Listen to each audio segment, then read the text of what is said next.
Dado por muerto, de Steve Lyons. Capítulo 5.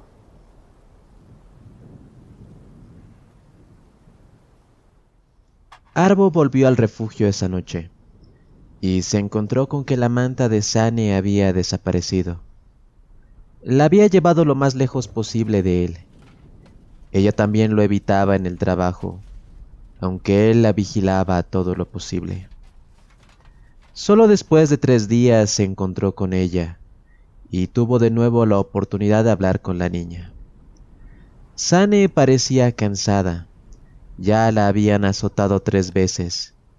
Ella comenzaba a parar de nuevo, y los servidores con látigos la rondaban. Arvo le llevó agua. Sane sonrió débilmente a través de la humedad sucia que cubría su carita redonda. Estaba temblando. Él tocó su frente. Estaba ardiendo y sudaba. Ella dejó que la ayudara a cavar hasta que los servidores volvieron a sus miradas a otros lugares. Estaba muerto cuando lo encontré, murmuró Arvo. Yo no lo maté. Sane se quedó boquiabierta. Por supuesto que no. Nunca lo pensé. Arvo ya sabía por qué ella había hablado tanto con él. ¿Por qué había sido tan curiosa? Le debía una explicación. Durante 3 días se había esforzado por preparar una. Me desperté y estaba solo. Comenzó él interrumpiéndola. Encontré su cuerpo, el cuerpo de Arvo y yo. Puede que por fuera el golpe en la cabeza, pero comencé a preguntarme por qué sus vidas valían más que nuestras vidas. Me pregunté qué tenían tan precioso, digno del sacrificio de tantos de mis hermanos. Hiciste muchas preguntas. Arvo asintió con la cabeza. Sí, es verdad, yo quería entender. Yo, comenzó Sane. Tragó saliva y apartó los ojos de él. A veces también me hago esas preguntas solo en mi mente, pero... Adelante, dijo Arvo. A veces en el bosque escuchaba a la gente diciendo, ¿por qué no podemos tener más comida y más horas de descanso? Debería haberles denunciado como traidores, pero no lo hice. Sabía que tenían alcohol. Lo fabricaban en el piso 34. Luego estaba los de los grafitis en el hueco de las escaleras y lo siguiente ya no importa. Todo se desmoronó, ¿verdad? Murmuró Arvo. Sí. ¿Y tú? Preguntó Sane con una franqueza que desalmó a Arvo. ¿Lo entiendes? Arvo enarcó una ceja. Respiró profundamente. Un repentino estallido de ruido le previno. Un ruido familiar, la banda sonora de su antigua vida. Al principio pensó que solo estaba en su cabeza. Otros recuerdos, disparos y voces llenas de ira, miedo y dolor. Explosiones. Pero pudo ver en el rostro de Sane que ella también lo oía. A lo lejos, pero acercándose rápidamente. El sonido de la guerra. Por simple reflejo, Arvo lanzó su mano hacia un fusil que no estaba allí. En cambio, aferró el mando de su pico colocándose en cuclillas. La mayoría de supervisores también habían cogido sus armas y se dirigían hacia los disturbios. Su líder, el cabo Maxtel, se quedó. «No hagan caso», ladró a sus nerviosos trabajadores escupiendo saliva.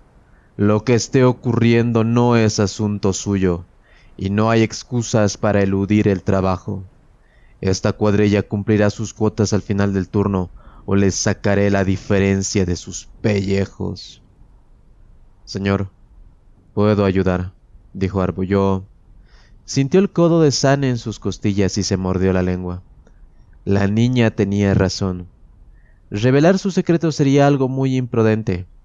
Un vigilante servidor se dirigió hacia él.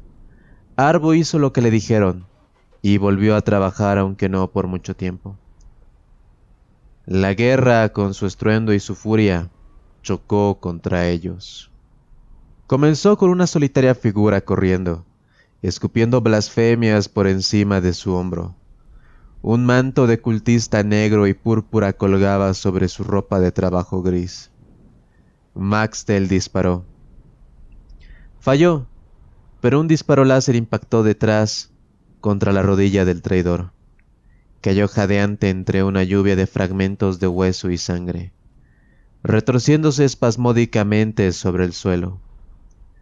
El cabo se inclinó ante lo inevitable y le gritó a los miembros de la cuadrilla que se retiraran, pero llevándose sus herramientas.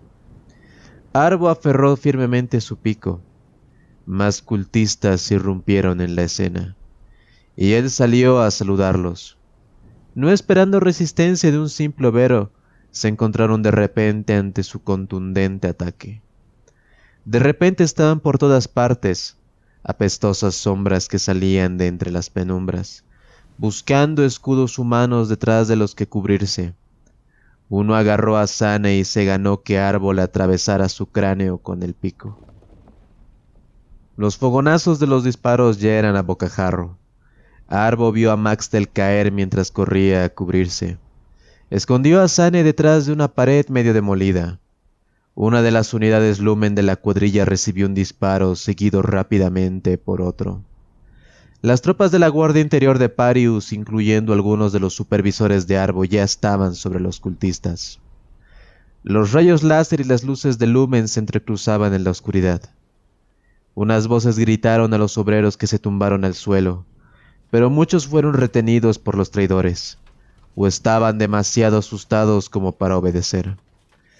Tras haber lanzado esa advertencia, los soldados no dudaron en disparar contra cualquier sombra que se moviera. Sane se había encogido, temblando. «Son solo unos pocos», le susurró Arbo tranquilizándola. «Una docena a lo sumo. Esto no ha sido un ataque planeado. Les han espantado de algún refugio y están huyendo, haciendo tanto daño como pudieran. Un último aullido de rabia antes de morir. Podía haber añadido, pero prefirió no decir nada. Recordó lo que Sane le había dicho. Construimos. Los traidores y los monstruos llegan y lo destruyen todo. Y tenemos que construir otra vez. Quédate tumbada. Arbo conocía perfectamente los alrededores. Por instinto había llegado a conocer todos sus detalles casi de memoria. También sabía dónde estaba cada cultista cuando se apagó la última de las luces. Corrió a cubierto de los restos de una pared, manteniéndose agachado para reducir el riesgo de ser alcanzado por fuego amigo. Algunos de los cultistas podían ser identificados por sus confusos murmullos y gritos. Estaban lanzando súplicas a su vil deidad. Arbo se esforzó por no escuchar las palabras aquellas, palabras que podían ser peligrosas. Se acercó por detrás a una sombra, colocó el mango de su cuchillo en su garganta y lo estranguló. El cultista no tuvo tiempo de chillar, mientras cesaron sus movimientos y cayó al suelo. Arbo ya estaba buscando su siguiente objetivo. Un grupo de figuras se agazapaba detrás de una barricada de Prometium vacíos. Gracias al emperador, tenía 2 armas de fuego. Los rostros de sus portadores retorcidos por la locura se iluminaban en cada disparo. Entre esos destellos Arbo identificó a otras 2 figuras como cultistas y otras 4 como obreros cogidos como rehenes. Moviéndose sigilosamente se colocó entre ellos. Solo uno de los cultistas lo vio y le lanzó una mirada recelosa. Arbo bajó la mirada como si estuviera asustado. Solo era un rehén más. El cultista no estaba tan desarmado como le había parecido a primera vista. Lleva colgado un cinturón con unos huevos de metal de color gris. Al menos 4. Eran malditas granadas crack. El cultista estaba recitando algo para sí mismo. como si estuviera preparando su determinación. Un último aullido antes de morir. En este ambiente urbano con tantos inocentes cerca causaría una matanza. Arbo no tenía elección. Se lanzó contra el granadero y le dio un puñetazo en el estómago. Necesitó 2 golpes más para apagar el fervor de sus ojos. Pero para entonces sus degenerados compañeros ya sabían que tenían un enemigo entre ellos. Arbo cogió una granada y la lanzó contra los cultistas. Parecía que después de todo todavía no estaban listos para morir. Durante un segundo se encogieron, asustados. El tiempo suficiente para que se lanzara contra él, el más próximo. Interpuso al cultista en la línea de tiro mientras otro le disparaba.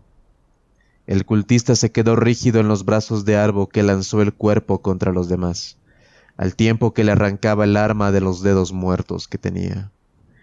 El arma era de fabricación local, más ligera de la que Arbo estaba acostumbrado a usar. Sin embargo, se sintió bien al cogerla.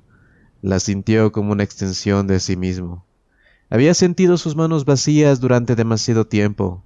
Liquidó con facilidad a otros 2 cultistas, combatientes no entrenados. Otro corrió por detrás de él, traicionando su ataque con un rugido fanático. Arbo se giró, no lo suficientemente rápido como para apuntar con el fusil, pero sí a tiempo para romperle la mandíbula con la culata, clavando el hueso entre los músculos. Una onda expansiva le alcanzó. Arbo escuchó la explosión, una fracción de segundo después. Se quedó boca abajo mientras los escombros en llamas llovían sobre él. Otro granadero. La explosión había venido de no conseguía orientarse. ¿De su derecha? ¿De su izquierda? ¿Dónde había dejado a Sane? Rodó para apagar las llamas antes de que prendieran en él. El humo lo estaba ahogando y no tenía su máscara antigas cegándolo, pero también ocultándolo. Un cultista detrás de Arbo disparaba indiscriminadamente con un fusil láser contra las sombras. Arbo, por el contrario, apretó el gatillo una sola vez, alcanzando en la cabeza su objetivo. Sintió que algo que se movía a su izquierda y giró el arma en esa dirección. Un soldado de la Guardia Interior lo tenía en su punto de mira. Buen trabajo, pensó Arbo. Bajó su arma e hizo un gesto para demostrar que era un aliado. El soldado siguió apuntándolo, pero no disparó. Hizo un gesto a Arbo para que se tumbara. Arbo obedeció. Gracias por tu servicio, ciudadano, gruñó el soldado mientras le quitaba el fusil. Nosotros asumiremos el control. Arbo esperó, pero ardía de impaciencia. Ya no podían quedar muchos cultistas en pie. Él se había encargado al menos a la mitad de ellos, y seguro que el granadero se había cargado a algunos más. Sin embargo, pasaron largos minutos, intercalados por breves pero violentos estallidos de gritos, forcejeos y disparos, antes de que se restaurara la calma. Entonces alguien encontró una unidad Lumen y la hizo funcionar a patadas, iluminando el terreno con una parpadeante luz. Los soldados de la Guardia Interior barrían el área pateando cada cuerpo que había en el suelo, vivo o muerto, en busca de enemigos escondidos. Por fin se dio permiso para que los supervivientes de los inocentes trabajadores de la cuadrilla de Arbo se pusieran en pie. Seguramente pronto les llegaría la orden de volver al trabajo, en cuanto llegara el reemplazo de Maxwell. Mientras tanto, tuvieron un precioso momento para asumir lo que había sucedido, hacer frente a la conmoción y contar sus muertos.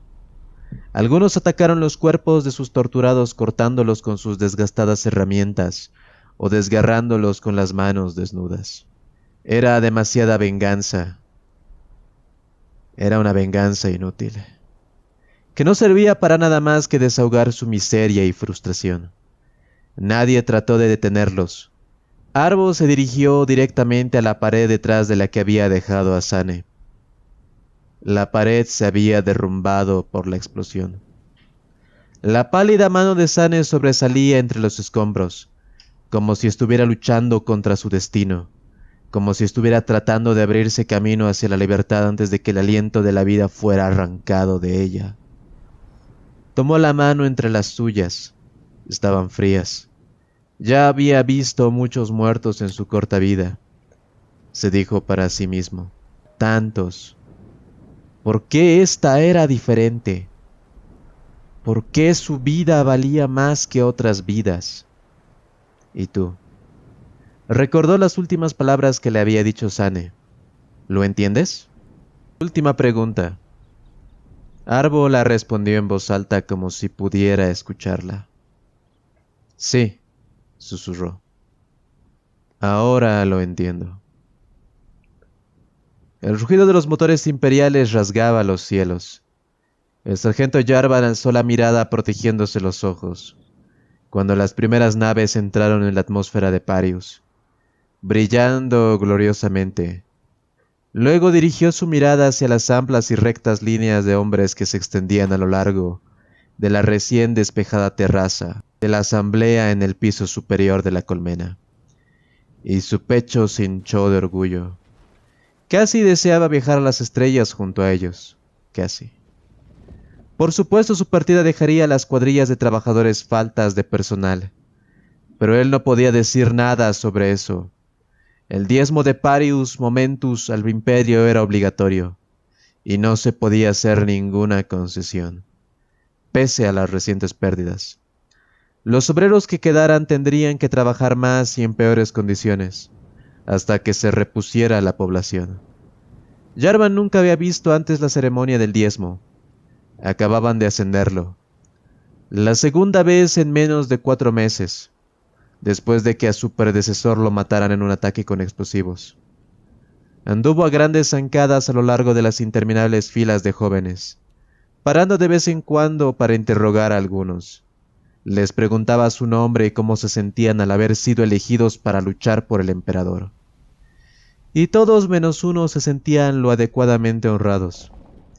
Ese uno se llamó Arvo. El nombre, junto con su pálido rostro y los ojos apagados, casi provocaron un parpadeo de reconocimiento en Jarvan.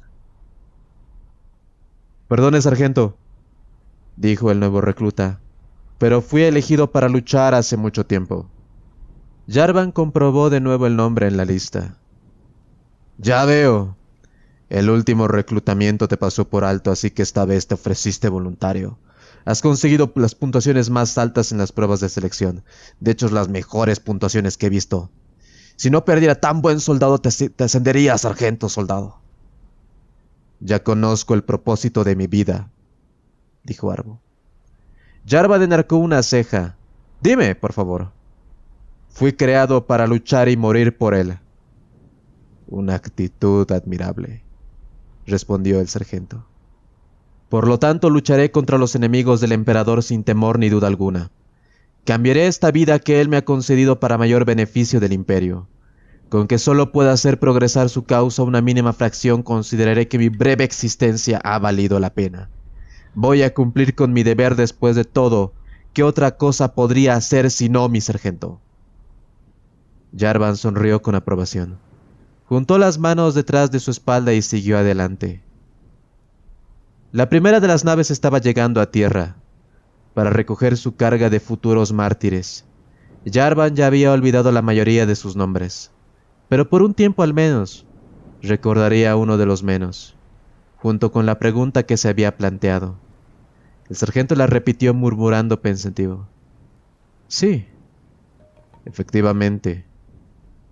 ¿Qué otra cosa puede hacerse?» Fin.